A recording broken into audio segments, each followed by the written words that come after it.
अस्सलाम वालेकुम viewers, welcome back to my YouTube channel daily tips with Asma. Shahryar नाम का शुमार लड़कों के नामों में होता है। शहरयार एक इस्लामी नाम है। शहरयार नाम की इब्तदाई तारीख फ़ारसी ज़बान से निकलती है।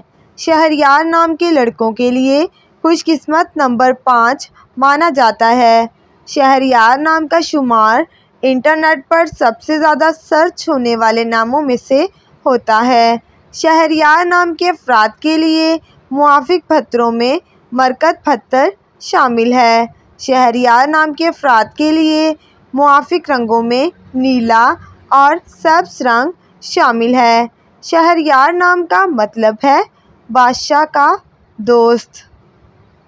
शहरयार नाम के लड़कों के लिए खुशकिस्मत धातों में हिस्सों के हिसाब से चांदी शामिल है।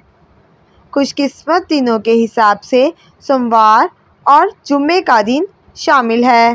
फ्रेंड्स, अगर आप अपने नाम का मतलब जानना चाहते हैं तो कमेंट बॉक्स में अपना नाम लिखें। इंशाअल्लाह हम आपके नाम की वीडियो ज़रूर बनाएंगे। Thanks for watching. अल्लाह हाफिज़।